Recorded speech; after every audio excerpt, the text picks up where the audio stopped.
ಬಾಗಲಕೋಟೆ ಜಿಲ್ಲೆ ಗಣೇಶ ಟ್ರೇಡರ್ಸ್ ಮತ್ತು Ganesha electrical enterprises Hungund ಹಾಗೂ ಸಪ್ತಗಿರಿ ಆಸ್ಪತ್ರೆ ಬೆಂಗಳೂರು ಇವರ ಸಂಯುಕ್ತ ಆಶ್ರಯದಲ್ಲಿ ದಿನಾಂಕ ಜನವರಿ 28, 2026 ರಂದು ಮುಂಜಾನೆ 11 ಗಂಟೆಗೆ ಗಣೇಶ ಟ್ರೇಡರ್ಸ್ ಮತ್ತು ಗಣೇಶ ಎಲೆಕ್ಟ್ರಿಕಲ್ ಎಂಟರ್ಪ್ರೈಸಸ್ ಹುನಗುಂದದ ಮಳಿಗೆಗೆ ನೀರಾವರಿ ಯೋಜನೆಗೆ ಅವಶ್ಯವಿರುವ ವೈಜ್ಞಾನಿಕ ಮತ್ತು ತಾಂತ್ರಿಕ ಕೃಷಿ ಚಟುವಟಿಕೆಗೆಂದು ಸಲಕರಣೆಗಳ ಖರೀದಿಗೆ ಬರುವ ಹುನಗುಂದ ಮತ್ತು ಇಲಕಲ್ ಉಭಯ ತಾಲೂಕಿನ ಗ್ರಾಮಗಳ ರೈತರು, ರೈತ ಕಾರ್ಮಿಕರಿಗೆ ಹಾಗೂ ರೈತರ ಕೃಷಿ ಚಟುವಟಿಕೆಗೆ ಸಂಪರ್ಕದಲ್ಲಿರುವ ಜನತೆಗೆ ವಿವಿಧಾರೋಗ್ಯ ಸಮಸ್ಯೆಯಿಂದ ಬಳಲುತ್ತಿರುವರಿಗೆ ಅವರ ಜೀವನವು ಆರೋಗ್ಯಕರವಾಗಿ ಸಾಗಲೆಂದು ಮಳಿಗೆಯ ಮಾಲೀಕರಾದ ಮುತ್ತಂಡೊಳ್ಳಿನರ ಅಧ್ಯಕ್ಷತೆಯಲ್ಲಿ ಹುನಗುಂದ ಮತ್ತು ಅಮರಾವತಿ ಗ್ರಾಮಕ್ಕೆ ಸಂಪರ್ಕಿಸುವ ರಸ್ತೆಯ ಎಪಿಎಂಸಿ ಬಳಿ ಇರುವ ಗಣೇಶ ಟ್ರೇಡರ್ಸ್ ಮತ್ತು ಗಣೇಶ ಎಲೆಕ್ಟ್ರಿಕಲ್ ಎಂಟರ್ಪ್ರೈಸಸ್ ಮಳಿಗೆಯ ಪ್ರಾಂಗಣದಲ್ಲಿ ಬೃಹತ್ ಉಚಿತಾರೋಗ್ಯ ತಪಾಸಣಾ ಶಿಬಿರ ಜರುಗಿತು.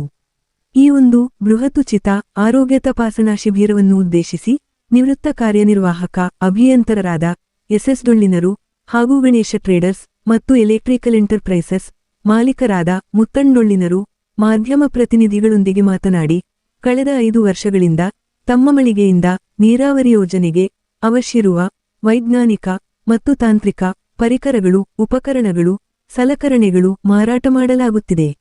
ಆ ಬೆನ್ನಲೆಯಲ್ಲಿ ಹುನಗುಂದ ಮತ್ತು ಇಲಕಲ್ ಉಭಯ ತಾಲೂಕಿನ ಗ್ರಾಮಗಳ ರೈತರು, ರೈತ ಕಾರ್ಮಿಕರು ನೀರಾವರಿ ಕೃಷಿ ಯೋಜನೆಗೆ ಅವಶ್ಯವಿರುವ ಉಪಕರಣಗಳು ಮತ್ತು ಸಲಕರಣೆಗಳ ಖರೀದಿಗೆ ತಮ್ಮ ಮಳಿಗೆಗೆ ಸಂಪರ್ಕದಲ್ಲಿರುವುದರಿಂದ ಅವರ ವಿವಿಧಾರೋಗ್ಯ ಸಮಸ್ಯೆಗಳು ಗಮನಕ್ಕೆ ಬಂದ ಕಾರಣ ರೈತರ ಜೀವನವು ಆರೋಗ್ಯದಿಂದ ಕೂಡಿರಲೆಂದು ಕೆಲ ಹಿತೈಷಿಗಳ ಸಲಹೆ ಮೇರೆಗೆ ಬೃಹತ್ ಆರೋಗ್ಯ ಶಿಬಿರವನ್ನು ಹಮ್ಮಿಕೊಂಡಿದ್ದರ ಬಗ್ಗೆ ಪ್ರಸ್ತಾಪಿಸಿದರು.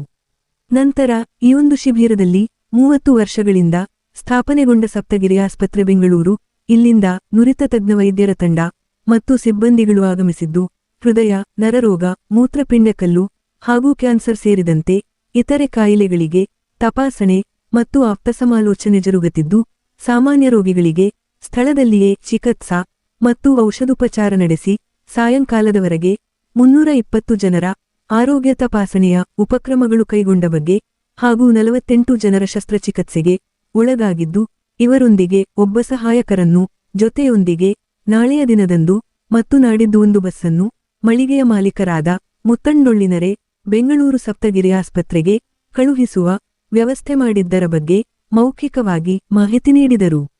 ನಂತರ ಈ ಆರೋಗ್ಯ ಶಿಬಿರದ ಬಗ್ಗೆ ಮಾಧ್ಯಮ ಪ್ರತಿನಿಧಿಗಳು ಕೇಳಲಾದ ಪ್ರಶ್ನೆಗಳಿಗೆ ಉತ್ತರಿಸಿದರು. ಈ ಸಂದರ್ಭದಲ್ಲಿ ಧನ್ನೂರ ಗ್ರಾಮ ಪಂಚಾಯತದ ಮಾಜಿ ಅಧ್ಯಕ್ಷರಾದ ಸಿದ್ರಾಮಪ್ಪ ದೇಸಾಯಿ, ಮುಖಂಡರಾದ ಲಿಂಗರಾಜಾಮರಗೋಳ, ಬಸವರಾಜ ಬಟಕುರ್ಕಿರು ಉಪಸ್ಥಿತರಿದ್ದರು. Lokanayaka Kannada news bureau report Hungund. Ganesh traders ಹಾಗೂ ಗಣೇಶ್ ಎಲೆಕ್ಟ್ರಿಕಲ್ಸ್ ಹಾಗೂ ಸಪ್ತಗಿರಿ ಆಸ್ಪತ್ರೆ ಸಂಯುಕ್ತ ಆಶ್ರಯದಲ್ಲಿ ಈ ಸುಮಾರು 5 ವರ್ಷದಿಂದ ಇವರು ಈ ರೈತರಿಗೆ ಈ ನೀರಾವರಿ ಸಾಮಗ್ರಿ ಕೊಡುವಾಗ ರೈತರ ಸಮಸ್ಯೆಗಳನ್ನು ಅರಿತು ಈ ರೈತರು ತಮ್ಮ ಹೊಲ ಮತ್ತು ನೀರು ಹಾಸೋದು ತಮ್ಮ ಸಮಸ್ಯೆಯಲ್ಲಿ ತಮ್ಮ ಆರೋಗ್ಯದ ಬಗ್ಗೆ ಗಮನ ಕೊಡೋ ಕಾರಣಕ್ಕೆ ಇದೊಂದು ರೈತರಿಗೆ ಒಂದು ಸದಾವಕಾಶ ಮಾಡಿಕೊಡ್ಬೇಕಂತ ಉದ್ದೇಶದಿಂದ ಅದನ್ನ ಅರಿತು ಈ ನಮ್ಮ ಹುನಗುಂದ ಮತ್ತು ಇಲಕಲ್ ಹಾಗೂ ನಮ್ಮ ಸುತ್ತಮುತ್ತ ಬರ್ತಕ್ಕಂಥ ತಾಲೂಕುಗಳಿಗೆ ಇದೊಂದು ಉಚಿತ ಆರೋಗ್ಯ ತಪಾಸಣೆ ಶಿಬಿರ ಅಂತ ಮಾಡಿ ಅದು ಹಮ್ಮಿಕೊಂಡಾರ. ಈಗಾಗಲೇ ಸುಮಾರು ಒಂದು 5 ತಾಲೂಕಿಂದ ಜನ ಬಂದಿದ್ದಾರೆ. 5 ತಾಲೂಕಿಂದ ಬಂದಾಗ ಈಗ 1 ಗಂಟೆ ಸುಮಾರು ಒಂದು 100, 115, 120 ಜನ ಈ ಎಲ್ಲ ರೋಗಗಳನ್ನು ತಪಾಸಣೆ ಮಾಡಿ ಅವರಿಗೆ ಸೂಕ್ತ ಇದನ್ನು ಮಾಹಿತಿ ಆಗೋ ಸೂಕ್ತ ಸೂಚನೆ ಕೊಟ್ಟಿದ್ದಾರೆ ವೈದ್ಯರು. ಕೆಲವೊಂದು ಇದಕ್ಕೆ ರೋಗಗಳಿಗೆ ಶಸ್ತ್ರಚಿಕಿತ್ಸೆ ಅವಶ್ಯಕತೆ ಇದ್ದ ಕಾರಣಕ್ಕೆ ಅವ್ರನ್ನ ಇವತ್ತು ಕೆಲವೊಂದು ಜನ ಇವತ್ತು ಬೆಂಗಳೂರಿಗೆ ಬಿಡ್ತಾ ಇದ್ದಾರೆ ಮತ್ತು ಇನ್ನೂ ಬೆಂಗಳೂರಿಗೆ ಕಳಿಸ್ಕೊಳ್ಳಾಗುತ್ತೆ. ತದನಂತರ ಮತ್ತೆ ಇನ್ನೂ ಅವರು ರೈತರು ತಮ್ಮ ಸಮಸ್ಯೆಗಳ ಜೊತೆಗೆ ಬರೋರ ಜೊತೆಗೆ ಆಗಲಿ ಮತ್ತು ಇನ್ನೂ ಏನೋ ಒಂದು ಸಂಪರ್ಕ ಇಟ್ಕೊಳ್ಳೋಕೆ ನೆಕ್ಸ್ಟ್ ವೀಕ್ ಕೂಡ ಅವ್ರಿಗೆ ವ್ಯವಸ್ಥೆ ಮಾಡಿದೆ. ಈಗಾಗಲೇ ಒಂದು ಈ ಸಂಜೆ 3 ಗಂಟೆ ಅಂದ್ರೆ ಒಂದು 200 ಜನ ತನೂ ನಮಗೆ ಇದು ತಪಾಸಣೆ ಆಗ್ಬೋದು ಅಂತ ನಿಯಮ. ಸಾರಿ, ಗಣೇಶ್ ಟ್ರೇಡರ್ಸ್ ಎಷ್ಟು ವರ್ಷ ಆತ್ರಿ ಸರ್? ಇದು 6ನೇ ವರ್ಷ. ಇದು ಶಿಬಿರ ಇದು ಹಮ್ಮಿಕೊಂಡಿದ್ದು ಪ್ರಥಮ 6 ವರ್ಷದಾಗ ಕಂಡಂತ ರೈತರ ಸಮಸ್ಯೆಯನ್ನು ಗಮನಿಸಿ ಇದನ್ನೊಂದು ರೈತರಿಗೆ ಒಂದು ಒಳ್ಳೆ ಅವಕಾಶ ಒದಗಿಸ್ಕೊಡಬೇಕಂತ. ಹೌದ್ರಿ. ಈಗ ಎಲ್ಲಿಂದ ಬಂದಿತ್ರಿ ಆಸ್ಪತ್ರೆ? ಅವರು ಎಲ್ಲಿ ಐತ್ರಿ ಸರ್? ಅದು ಬೆಂಗಳೂರಾಗ ಐತೇನ್ರಿ? ಅಂದ್ರ ಬನ್ನೇರಘಟ್ಟ, ಬೆಂಗಳೂರು. ಹೌದ್ರಿ. ಯಾವ್ಯಾವ ಕಾಯಿಲೆಗಳಿಗೆ ಉಪಚಾರ ಮಾಡ್ತಾರ ಅವರು? ಈಗ ಅವರು ಮಾಡೋದು ನೋಡಿದ್ರೆ ಒಂದು ಕಣ್ಣಿನ ತಪಾಸಣೆ ಬಿಟ್ರ ಎಲ್ಲಾ ರೋಗಗಳು, ನರರೋಗ ಮತ್ತು ಬೆನ್ನು ಮೂಳೆ, ಆಮೇಲೆ ENT ಕಿವಿ ಮತ್ತು ಮೂಗು, ಗಂಟ್ಲು, ಇನ್ನಿತರ BP, ಶುಗರ್, ಸಾಮಾನ್ಯವಾಗಿ ಬರ್ತಕ್ಕಂತ ಎಲ್ಲ ಈ ರೋಗಗಳಿಗೂ ಚಿಕಿತ್ಸೆ ಮಾಡ್ತಾರ. ಕಣ್ಣೊಂದು ಇಲ್ಲ, ಕಣ್ಣಿನ ವೈದ್ಯರು ಇಲ್ಲಿ ಬಂದಿಲ್ಲ, ಕಾರಣ ಆಗಿಲ್ಲ. ಕಣ್ಣಿನ ವೈದ್ಯ ಕಣ್ಣಿನ ಸಮಸ್ಯೆ ಇದ್ದವ್ರು ಅಲ್ಲಿ ಕಳಿಸಿದ್ರೆ ಅಲ್ಲಿ ಕೂಡ ಅವ್ರಿಗೆ ಚಿಕಿತ್ಸೆ ಸಿಗುತ್ತೆ. ಅಲ್ಲಿ ಸಿಗ್ತೈತ್ರಿ ಸರ್. ಎಷ್ಟು ಜನಕ್ಕೆ ಗುರಿ ಹಾಕೊಂಡ್ರಿ ಸರ್ ಇದು ಶಿಬಿರದೊಳಗೆ, ಎಷ್ಟು ಜನಕ್ಕೆ ಅಂತ ಹೇಳಿ? ಇದು ಮುಕ್ತ ಇರೋದ್ರಿಂದ ನಾವು ಅಂಕಿ ಸಂಖ್ಯೆ ಹೇಳಕ್ ಸಾಧ್ಯವಿಲ್ಲ. ಹೌನ್ರಿ. ಅದು ಸಾಯಂಕಾಲವರೆಗೆ ಎಷ್ಟಾಗತ್ತಾ ಅದನ್ನ ನೋಡ್ಕೊಂಡು ಸಾಯಂಕಾಲ ನಾವು ನಿಖರವಾದ ಅಂಕಿ ಸಂಖ್ಯೆ ಕೊಡಕ್ ಸಾಧ್ಯ. ನಿಖರದಿಂದ ಕೊಡ್ತೀರಿ. ಸಾಯಂಕಾಲವರೆಗೂ ಇಟ್ಟಿರಂದಾಗತಿ ಕಾರ್ಯಕ್ರಮ. ಅಂದ್ರೆ ಈ ಇದ್ದಂತ ತಜ್ಞ ವೈದ್ಯರು ಏನ ಸರ್ಕಾರಿ ತಜ್ಞ ವೈದ್ಯರು ಅಥವಾ ಖಾಸಗಿ ಆಸ್ಪತ್ರೆಯಲ್ಲಿ ನುರಿತ ತಜ್ಞ ವೈದ್ಯರು? ಖಾಸಗಿ ಆಸ್ಪತ್ರೆ. ಈ ಕೆಲವೊಬ್ರು ನಿವೃತ್ತಾಗಿ ಬಂದಿರ್ತಾರ, ಅಂತವ್ರಿಗೆ ಏನು ಕಳ್ಸಿರಿ? ಈಗ ಏನಾರ ಇಲ್ಲಿ ಚಿಕಿತ್ಸೆ ಪಡೆದವ್ರಿಗೆ ಯಾವ್ಯಾವ ಔಷಧಿಗಳು ನೀಡಿಕೆ ಒಂದು ಇದು ಸಣ್ಣ ಪುಟ್ಟ ಕಾಯಿಲೆ ಇದ್ದಾರೆ, ಇಲ್ಲೇ ಮಾತ್ರೆ ಮತ್ತು ಔಷಧಿ ಕೊಟ್ಟಿದ್ದಾರೆ. ಹ್ಞೂ.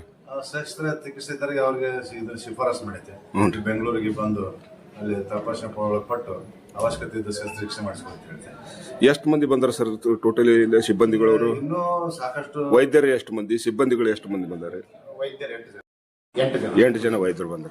ಮತ್ತೆ ಉಳಿದ ಸಪ್ರೇಟ್ ವ್ಯವಸ್ಥಾಪಕರು 6 ಜನ. ಹ್ಞೂ ರೀ. ECG ಅವ್ರು ಸಪ್ರೇಟ್. ಅಂದ್ರೆ ಯಾವ ವಿಶೇಷ ತಜ್ಞರು ಅವರು ಕಾಯಿಲೆ ಇದ್ರಾಗ ನೋಡಿದ್ರ ಅಂತಂದ್ರೆ ಅವರು? ಮಧುಮೇಹ, ಬ್ಲಡ್ ಪ್ರೆಷರ್, ಬೆನ್ನು ಮೂಳೆ, ಆಮೇಲೆ ನರರೋಗ, ಹ್ಞೂ ರೀ, ಮತ್ತ ಈ ಸಂಧಿವಾತ, ENT, ಕಣ್ಣು, ಮೂಗು, ಗಂಟ್ಲು, ಅದೆಲ್ಲ ಇದ್ರೆ ನಾವು ಈಗಾಗಲೇ ಹೇಳ್ದಂಗ ಕಣ್ಣಿನ ಒಬ್ರು ನೇತ್ರ ವೈದ್ಯರಿಲ್ಲ ಹೊರತುಪಡಿಸಿ ಎಲ್ಲದೂ ಇದೆ. ತಮ್ಮ ಹೆಸರು ಸರ್? ಮುತ್ತನಡೊಳ್ಳಿ. ಮುತ್ತನಡೊಳ್ಳಿ ಸರ್. ಸರ್ ತಮ್ಮದು ಹೆಸರು ಹೇಳಿ? ಸಿದ್ದಪ್ಪ ಡೊಳ್ಳಿ, SS ಡೊಳ್ಳಿ. ನಿವೃತ್ತ ಇದು ಅದ್ರಿ ಅಲ್ರಿ ಸರ್ ನೀವು? ಕಾರ್ಯನಿರ್ವಾಹಕ.